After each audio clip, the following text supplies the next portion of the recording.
10-15 minute കൊണ്ട് തന്നെ പെട്ടെന്ന് ഉണ്ടാക്കിയെടുക്കാൻ പറ്റുന്ന ഒരു മുട്ട റോസ്റ്റിൻ്റെ റെസിപ്പി അല്ലാട്ടെന്നത്തെ സംഭവം. കുറച്ച് ടൈം എടുക്കും. നമുക്ക് മുട്ട ഒന്ന് ആദ്യം പുഴുങ്ങി മാറ്റി വയ്ക്കാം. കുറച്ച് സമയം എടുത്താലും ആ പരുവായി കിട്ടുമ്പോൾ ഒരു പ്രത്യേക ടേസ്റ്റിലുള്ള മുട്ട റോസ്റ്റാണ്.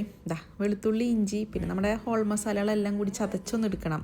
അരച്ച് പേസ്റ്റാക്കി എടുക്കേണ്ട ആവശ്യമില്ല. ഈ ഒരു കണക്കിന് ചതച്ചെടുത്തതിന് ശേഷം വെളിച്ചെണ്ണയിലൊന്ന് മൂപ്പിച്ചെടുത്തോ. 1 മിനിറ്റ് കഷ്ടിയാകുമ്പോഴേക്കും നമുക്ക് ബാക്കിയുള്ള പൊടികളൊക്കെ ചേർക്കട്ടോ.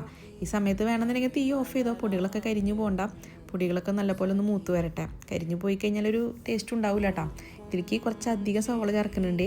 ഏതോളം 8 മീഡിയം സൈസ് സവോള ഞാൻ ചേർത്തിട്ടുണ്ട്. അതും മാത്രമല്ല കേട്ടോ, കുറച്ചധികം വെളിച്ചെണ്ണ വേണം. ഇടയ്ക്കിടയ്ക്ക് കുറേശ്ശെ വെളിച്ചെണ്ണ ഒഴിക്കണേ. ഞാൻ കുറച്ച് കറിവേപ്പില പൂണ്ടി ചേർത്ത് ഇളക്കിയിട്ട് ഇനി അടച്ചു വെച്ചിട്ടുള്ള സംഭവമാണ്. ഓരോ 5 മിനിറ്റ് കൂടുമ്പോൾ ഒന്ന് തുറന്ന് ഇളക്കി കൊടുത്ത് സംഭവം ഈ പരുവാണ്. എണ്ണയിൽ മൊരിഞ്ഞ് വന്നിട്ട് 2 വലിയ തക്കാളിയും കൂടി ചേർത്ത് വീണ്ടും ചൂടുവെള്ളം കൂടി ഒഴിച്ച് അടച്ച് വെച്ചിട്ട് വേവിച്ചെടുക്കണം.